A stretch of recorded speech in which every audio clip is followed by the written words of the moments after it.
धर्मांतरण, लव जिहाद, गौ तस्करी और तुष्टीकरण की राजनीति करने का आरोप भाजपा ने हेमंत सरकार पर लगाई। बीजेपी ने हेमंत सरकार को एक बार इन विषयों को लेकर कटघरे में खड़ा करने का काम किया। बीजेपी प्रदेश महामंत्री प्रदीप वर्मा ने पाकुड़ की घटना का जिक्र करते हुए कहा कि रिनॉय पहाड़िया को एक धर्म विशेष की महिला ने दोस्ती कर शादी का झांसा देकर उसका जबरन धर्म परिवर्तन करवाया। प्रदीप वर्मा ने बताया कि रिनॉय पहाड़िया जब थाने में रिपोर्ट करने गया तो मामला दर्ज नहीं किया गया। यह दर्शाता है कि हेमंत सरकार में धर्मांतरण, लव जिहाद और पशु तस्करी को बल दिया जा रहा है। आदिवासी इस राज्य में सुरक्षित नहीं। एक विशेष समुदाय का प्रभाव हेमंत सरकार के अंदर है। सरकार के संरक्षण में ही सारा खेल चल रहा है। सरकार लव जिहाद, धर्मांतरण, गो तस्करी को संरक्षण दे करके केवल वोट बैंक के लिए तुष्टीकरण की सारी सीमा पार कर रही है। हाल के दिनों में राज्य में कुछ घटनाएं घटी हैं जो बहुत गंभीर हैं और राज्य के आंतरिक कानून व्यवस्था में कितनी अराजकता फैल गई है ये उसकी परिचायक है। अपने पाकुड़ में हम सभी जानते हैं एक प्रिमिटिव ट्राइब का समूह रहता है, पहाड़िया समूह। लगातार आए दिनों रूबिका पहाड़िया से लेकर के पहाड़िया समुदाय के कई लोगों को जिस प्रकार से धर्मांतरण कराना और उसके बाद उनकी हत्याएं हुई, और उसी कड़ी में अब एक नई घटना सामने आई है। पाकुड़ जिले के रामचंद्रपुर गांव के रहने वाले रिनॉय पहाड़िया नाम के व्यक्ति की पहले एक समुदाय विशेष की एक महिला सायनारा खातून पूरी योजना के साथ इनसे दोस्ती करती है और पहाड़िया रीति रिवाज के हिसाब से इनकी पत्नी बनने का एक प्रस्ताव देती है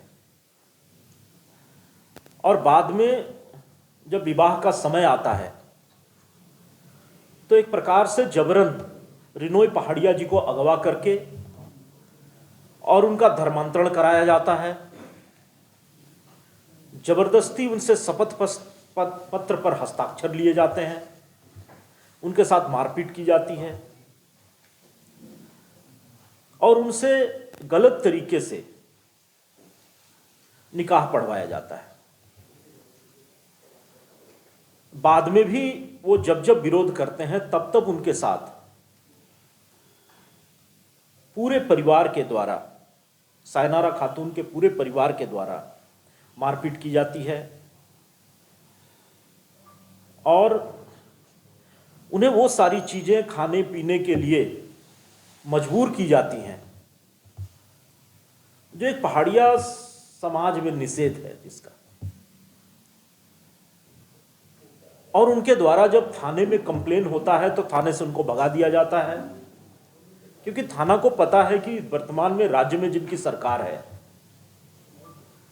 वो क्या चाहते हैं और राज्य में बैठे, शासन में बैठे लोगों के विरुद्ध जाने की हिम्मत थाना नहीं दिखाता है।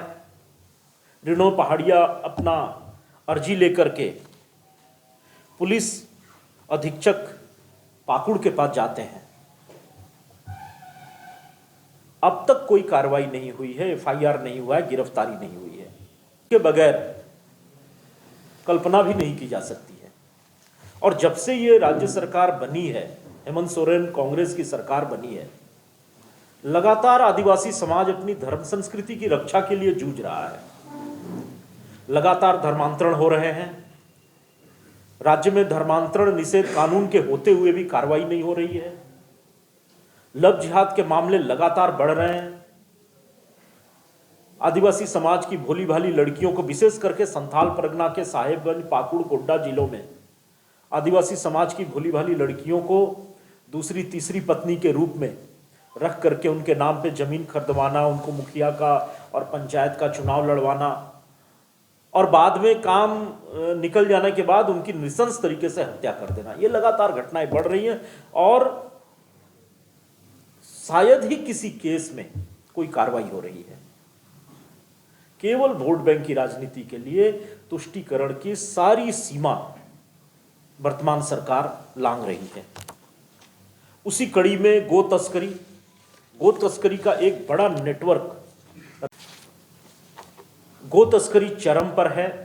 पश्चिम बंगाल से सीमा सटी होने के कारण पश्चिम बंगाल के रास्ते बांग्लादेश को जो गो तस्करी होती है उसमें एक संगठित गिरोह के रूप में एक नेटवर्क डेवलप हुआ है और उसमें सत्ता में बैठे लोग, शासक वर्ग के लोग शामिल भी हैं और हिस्सेदार भी हैं। पिछले दिनों रांची में ही शोभना संध्या टोपनो की जिस प्रकार से गो तस्करों ने हत्या की और आज तक कोई कार्रवाई नहीं हुई, वो यही दर्शाता है कि सत्ता में बैठे लोगों को गो तस्करों को संरक्षण प्राप्त है। जो इसका विरोध करते हैं उनको प्रताड़ित करना, उन पर झूठे मुकदमे लादना, उन पर दबाव बनाना, केस वापस करना, ये आए दिन की घटना हो गई है। और बढ़ते बढ़ते अब इनका मनोबल इतना बढ़ गया है कि पिछले दिनों मोहनपुर में सांसद गोड्डा के सांसद निशिकांत दुबे जी ने देखा कि कुछ गो तस्कर मवेशियों को लेकर के जा रहे हैं, तो उन्होंने अपनी गाड़ी रोकी। उनके साथ उनके अंगरक्षक थे, स्कॉट में मोहनपुर थाना की पुलिस थी। उन लोगों ने दौड़ा करके उन गो तस्करों को पकड़ लिया, जिसमें अफरोज एवं मुस्ताक नाम के दो प्रमुख रूप से उस गिरोह के सरगना पकड़े गए और सांसद ने खुद उनको थाना को सौंपा। थाने से उनको भगा दिया गया और एक दूसरे व्यक्ति को खड़ा करके उल्टे सांसद पे ही केस कर दिया गया।